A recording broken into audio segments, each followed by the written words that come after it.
Bonjour tout le monde. Oups. Je veux parler un peu des approches. J'ai reçu beaucoup de questionnements à savoir qui a raison, qui a tort. Puis il y a tellement, c'est tellement pas comme ça qu'il faut approcher la chose que je me suis dit que j'allais faire une vidéo là-dessus. En fait, quand je parle des approches, c'est que depuis un petit bout de temps, j'ai des questionnements. Des gens vont voir des enseignants. Par enseignant, j'entends des gens qui reçoivent rémunération pour suivre une personne de près dans son cheminement d'éveil, bon, tout ça. Ce que je fais pas. Moi, je témoigne et je partage l'expérience qui est vécue là, mais je ne me fais pas payer pour suivre quelqu'un, puis tout ça, puis apporter, bref, comme un enseignement. Mais les gens me reviennent en me disant j'ai vu un tel, je suis suivi par un tel ou une telle et telle affaire, et pourtant, ce que tu dis résonne, et il me semble que je trouve que telle approche est de telle façon. Bref, est-ce que c'est correct? Quelle sorte d'approche je devrais privilégier? Et c'est surtout... Ça tourne principalement autour des approches qui sont dans ce que je nomme l'éveil froid. C'est-à-dire que souvent, quasiment la plupart du temps, les premières expériences du retournement de la conscience vont faire en sorte que ça tombe dans une espèce d'état d'arrière-plan où ce qu'on vit est un état de retrait qui est souvent accompagné d'effets positifs comme la paix, comme le soulagement, comme l'état de témoin très très fort de ce qui en avant ne nous concerne pas. Et comme cette expérience-là, je la vulgarise, là, mais comme cette expérience-là est une des premières, sinon la première qui est vécue dans l'expérience de reconnaissance de sa vraie nature, souvent les gens vont commencer à chercher, à fouiller, vont tomber beaucoup sur des enseignements de cet ordre-là, c'est-à-dire que quelqu'un qui vit cet état-là depuis un temps X, Y, Z, c'est pas important, va en témoigner, il va aussi enseigner des méthodes pour comment atteindre cette affaire-là. Et c'est normal que ces gens-là se revirent vers ça, parce que quand on vit ça, moi, mon réflexe, ça n'a pas été de chercher. Je suis tombée en 2010, quand ça m'est arrivé, je suis tombée sur les livres de Maharaj. Et c'était vraiment, j'en ai eu assez. J'ai pas eu besoin de me faire enseigner quoi que ce soit, dans le sens que j'ai pas cherché autrement que ce qui était dévoilé dans ces livres-là. Et je suis restée là-dessus, acheminée par la suite, comme ça. Et donc, il y a des gens qui m'approchent et et on va dire, qui commencent à se rendre compte ou à apercevoir qu'il reste une nature dans leur expérience, il reste un état de doute, ou même si le mot n'est pas tout à fait bon, et de questionnement sur « ouais, mais le monde, lui, rester en retrait, comme si j'étais pas du monde, j'étais pas dans le monde. Il me semble que le monde, il est où? Il est où? » Et le questionnement est très, très pertinent. Et là, je ne suis pas là en train de dire que c'est pas la bonne approche et qu'il ne faut pas suivre des enseignements ou des enseignants ou lire des livres ou faire des trucs qui suggèrent l'éveil à sa nature dans ce premier sens-là. C'est-à-dire, on n'est pas le monde, on n'est pas le corps physique, on n'est pas le monde. On n'est pas ce rêve-là qui est en avant de nous. On n'est pas les émotions, les pensées, les sentiments, les égrégores, les archétypes universels, le mental, les corps astrales. Et c'est vrai, on n'est rien de tout ça, mais on est tout ça. Et il est là le paradoxe. Et c'est pour ça qu'il y en a qui ne se retrouvent pas dans ces enseignements-là et qui continuent pourtant parce qu'ils ont l'impression que c'est ça l'éveil. C'est ça l'éveil, mais ce n'est pas ça l'éveil. C'est-à-dire que c'est pas complet. À mon sens, j'explique ce qui est vécu ici et ce cheminement-là qui est toujours en mouvement, parce que l'éveil, c'est tout sauf un arrêté. Hein? C'est pas un arrêté, c'est pas une posture, c'est pas un positionnement quelque part. c'est pas un état atteint. Et c'est surtout pas l'arrêt des émotions, des sentiments, du corps qui vibre, des projets, des idées, d'un mental qui peut être par moments sursollicité. C'est rien de tout ça. En fait, quand je dis que c'est pas complet, et là, ben, peut-être que ça va rejoindre certains questionnements que j'ai de personnes à ce sujet-là. Quand j'en parle, j'utilise que des métaphores. C'est impossible de parler de ce que c'est. C'est impossible d'avoir des mots justes parce que ça ne se décrit pas.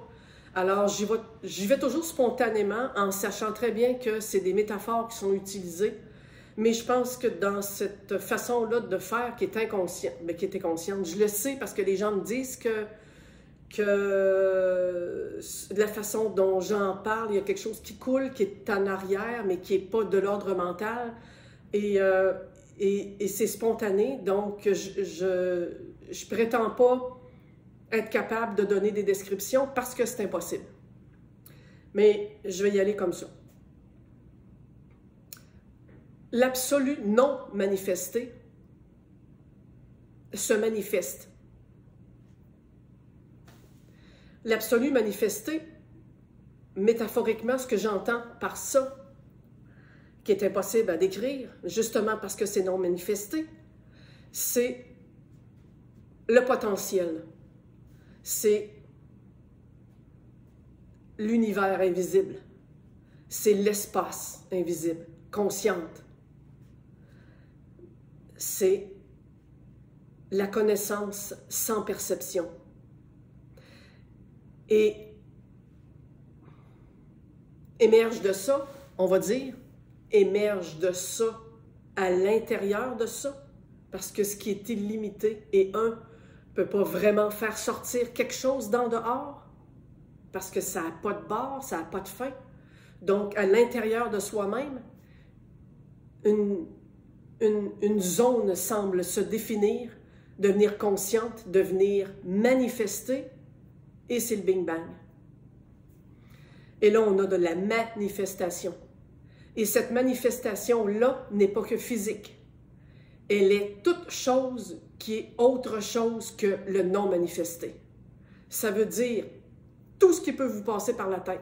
Les plans astro-mentaux, causales, les affaires, les chakras, tout ce que vous entendez, tout ce qui fait partie de la manifestation, jusqu'au corps physique, jusqu'au caillou, tous ces niveaux, ces degrés-là et ces strates-là, même si elles ont l'air non physiques, parce que c'est pas parce que ce n'est pas physique que ce n'est pas manifesté. Une émotion, c'est une manifestation, c'est une énergie, c'est quelque chose qui est énergétique, qui est manifesté dans le cosmos et qu'on vit consciemment en tant que conscience identifiée à un corps. Tout ça est au sein du non manifesté qui, dans une sorte de désir de s'apercevoir, de se connaître, de s'appréhender d'une autre façon que dans la vastitude, crée au sein de lui-même. Et juste ça, c'est assez pour apercevoir le fait que quand arrive l'état d'éveil, comment il pourrait y avoir quelque chose, comment il pourrait y avoir une règle stricte qui est la même. Alors, parce que l'autre jour, j'avais une dame qui me disait « Ah, je suis suivie par quelqu'un dans les enseignements d'éveil parce que j'ai vécu un peu l'éveil en retrait, bon, tout ça, ce que moi j'appelle l'éveil froid, ce qui peut finir par devenir un éveil froid, parce qu'il n'y a pas de reconnaissance que le monde est aussi ce que je suis, donc ça reste en retrait dans un éveil que j'appelle froid. » Et la personne me disait, je semble-t-il pas avoir atteint cet état-là parce qu'il y a encore des émotions. Mais là, je disais, où est-ce que tu veux qu'elles aillent, ces émotions-là? C'est du manifesté. C'est du manifesté. Il n'y a pas l'absolu qui matérialise un monde dans lequel les émotions sont présentes, les sentiments, les pensées, la terre, les animaux, le monde astral, les rêves. et qui tout à coup, à cause que ça se reconnaîtrait, tchoup, ça fait disparaître une manifestation. C'est pour ça qu'il n'y a pas de règle. Il n'y a pas de règle. Tout est absolument possible et tout est absolument OK. Tout est absolument correct. C'est pour ça qu'il y en a qui vont trouver que tel enseignement résonne. À un moment donné, ça résonne moins. Un autre tel va dire non, ça c'est pas correct, ça résonne pas. J'aime mieux telle approche. C'est qu'il n'y a pas de règle. Si un enseignant vous dit tu dois absolument avoir atteint telle affaire, courez, sortez. Je veux dire, dans le sens que, à mon sens, il n'y a pas de règle définie de comment ça doit se passer. Parce que le contraire de l'éveil froid, l'expérience ultime qui à un moment donné arrive ou pas, il n'y a pas de règle. C'est l'inverse. C'est que dans l'éveil froid, dans la première partie, qui est la reconnaissance que je suis conscience, il y a quelque chose qui est comme en retrait ou en dehors. Et la deuxième expérience, c'est si tout ça, le monde-là est là, il y a deux niveaux, là. Il y a quelque chose qui est la conscience pure et il y a quelque chose en dehors qui ne me concerne pas. Et ça, c'est le début du paradoxe de se poser des questions, comme ça m'est arrivé. En 2010, moi, l'éveil est devenu froid. Ça a duré quasiment 1 an et quelques. Et après est arrivée cette zone-là, tampon, qui est très fâchante, parce que là, j'ai vu plein de sentiments et d'émotions revenir à l'égard de « mais ce monde-là », qui commençait à avoir des intégrations ou des choses qui faisaient que j'avais la perception que hey, c'est moi cette affaire-là, l'arbre, là. Ben voyons, on vient de dire dans l'éveil froid, là, puis on vit que c'était pas. Donc c'était ça ou c'était pas ça? Et il m'a fallu attendre en 2015 pour avoir l'ultime expérience. Je dis ultime, pas dans le sens de c'est la dernière, parce que ça évolue toujours. Je suis la première à rester ouverte et à dire qu'on ne sait rien. Mais cette expérience-là m'a révélé que il y avait quelque chose qui n'était pas complet. Et c'est ça qui a fait cette espèce de fondu-là de la conscience impersonnelle dans un état absolu m'a démontré que ce que je suis, ce que nous sommes, ça n'a pas de limite et ça n'a pas de bord. Ça contient tellement tout que l'expérience d'être en retrait est à l'intérieur de ça. Et c'est pas ça que je suis. Pas que ça que je suis. C'est... Et donc, là, il y a quelque chose qui s'intègre. C'est que si je suis l'état sans bord, éternel, et que cette manifestation-là n'est pas quelque chose qui est en dehors de moi, c'est à l'intérieur de moi. Je suis toutes ces manifestations-là. C'est comme le rêve de nuit. Il n'est pas en dehors de mon esprit qu'il rêve. Il est dans l'esprit à laquelle je m'identifie en tant que cet esprit-là plutôt qu'un autre. Parce qu'il y a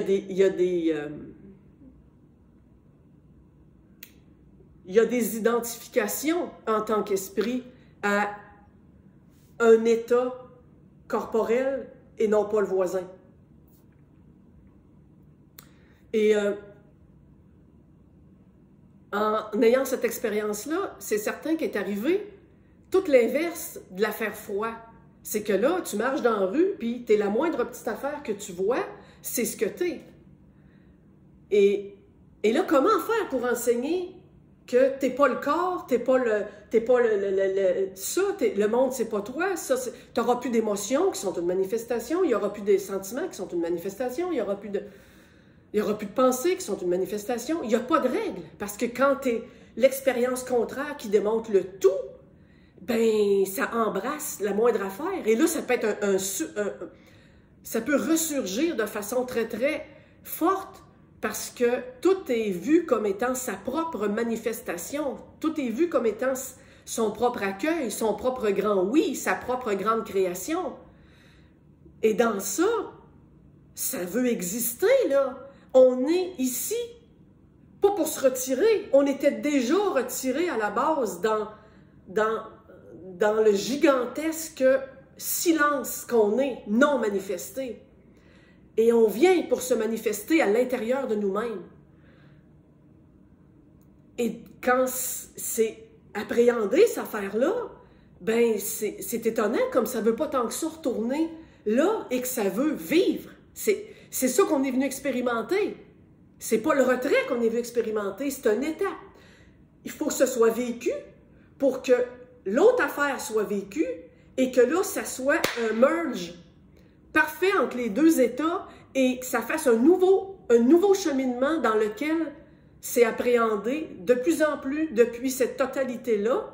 Et là, il va y avoir des balances. Ça peut être plus froid en retrait à certains moments, ça peut être plus inclusif et plus évident que tout est inclusif à d'autres moments, et ça peut être à un moment donné une parfaite balance qu'on ne sait même pas. Et on n'a même pas besoin de conscientiser cette affaire-là, parce qu'il se produit une intégration qui inclut le froid, le chaud, l'exclusion, l'inclusion, et donc, quand les gens me disent « Ouais, mais y a-tu raison, lui, cette personne-là, mettons, l'enseignant X, Y, Z, de vouloir que j'atteigne un état de non... » Ben toi, comment tu te sens? Toi, comment tu sens l'idée de faire des exercices ou des trucs pour atteindre un état où tu réalises que t'es pas le corps, t'es pas les émotions, t'es pas les pensées, t'es pas... Ça peut être utile parce que c'est vrai, mais c'est non vrai. C'est vrai parce que tu es la totalité qui a créé ça, mais comme c'est créé à l'intérieur de toi-même, tu l'es aussi. Fait que c'est pour ça que j'aime parler de ce paradoxe-là, parce que il n'y a pas de « lui a raison, lui a tort ». L'enseignant qui a vécu la totalité et qui c'est très, très, très inclusif va être incorporé dans ce véhicule-là de façon très forte. Et il va avoir des ouvertures du cœur très, très fortes. Il va être très inclusif, peut se mettre à œuvrer dans le monde. Mère Teresa en est un bon exemple, même si c'est un exemple un peu extrême. Et cette personne-là, pas question de lui dire qu'elle n'est pas le monde, qu'elle n'est pas le corps. Et pourtant, l'éveil peut être très, très puissant. Et il peut avoir plein d'émotions, plein de pensées, plein d'affaires. Dernièrement, on a parlé du livre j'ai parlé du livre de Suzanne Segal sur mon blog, et il y a des gens qui ont renchéri avec des commentaires en dessous en parlant du fait que c'était étrange qu'elle parlait que la peur était dans son expérience. Mais pourquoi pas? Je veux dire, c'est tellement une croyance de penser que l'éveil va faire enlever toutes les émotions. Il n'y a pas de règle. Parce que la peur, comme la colère, comme l'extase, comme la joie, sont des manifestations énergétiques. Et certaines peuvent être des effets de l'éveil. C'est pas l'éveil, un effet de l'éveil. Un tel va m'écrire en disant « Je ressens pas l'amour, pourtant... » Et là, ça fait naître du doute parce que l'amour n'est pas vécu, c'est plutôt autre chose, c'est plutôt... Et là, la personne pense qu'il faudrait qu'elle atteigne le degré d'amour X, Y, Z.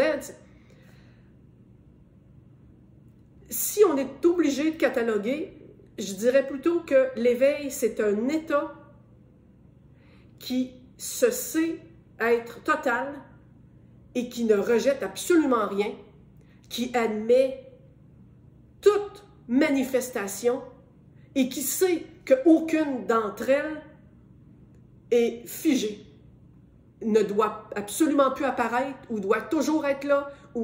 C'est un état de non-posture dans lequel c'est toujours cela qui est.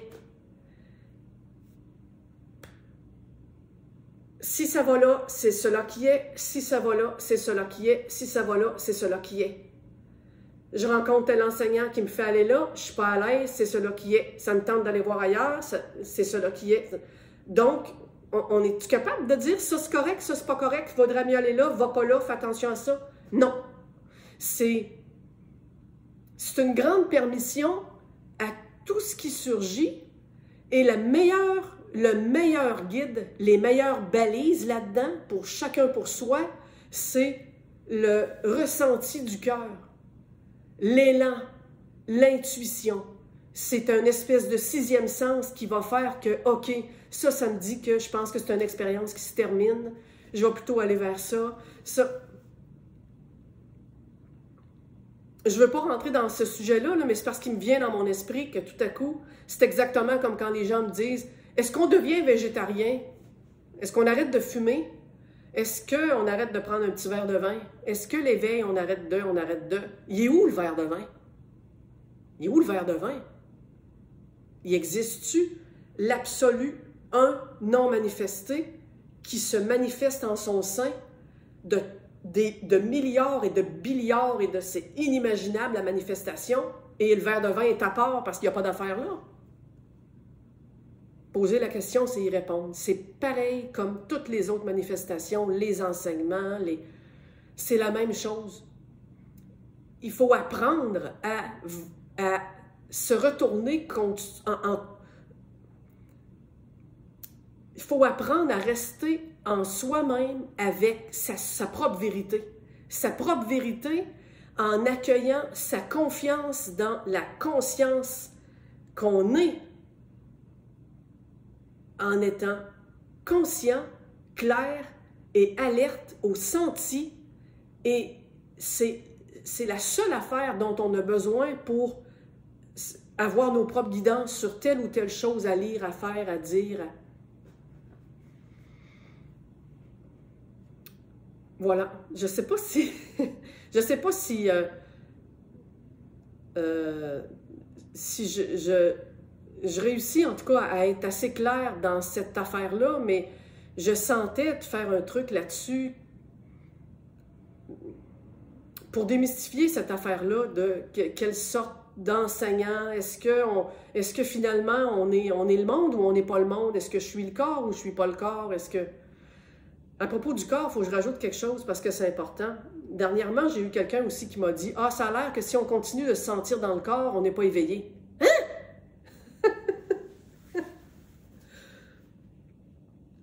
Hein? N'importe quel éveillé du monde, ça avait été Bouddha, j'y aurais sacré un coup de marteau sur la tête, il aurait fait « ouch ». J'espère qu'il m'aurait rendu l'appareil ou à tout le moins, il aurait dit « Qu'est-ce que tu fais? Pourquoi tu fais ça? » Il y aurait eu un senti. Que le senti appartienne à quelqu'un ou pas, peut-être qu'on peut jouer sur les mots dans ce sens-là, mais il y aurait eu un senti. L'éveillé, si quelqu'un tape sur la tête de son voisin, c'est pas là que ça va se sentir. Alors il reste une identification. Ah, ça appartient à personne, c'est personne qui ressent le coup de marteau, nanana. On peut jouer sur les mots. Et c'est vrai. Mais c'est non vrai dans le sens que s'il n'y avait pas la moindre petite ficelle d'identification, ce ne serait pas là que ce serait ressenti. Je veux dire, il n'y aurait rien de ressenti. Et c'est pas vrai, il y a du ressenti. Par contre, il faut faire une distinction avec il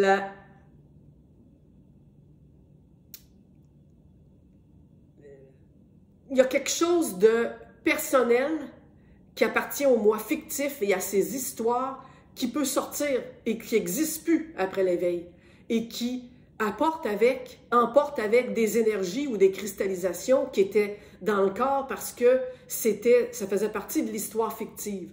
Ça disparaît.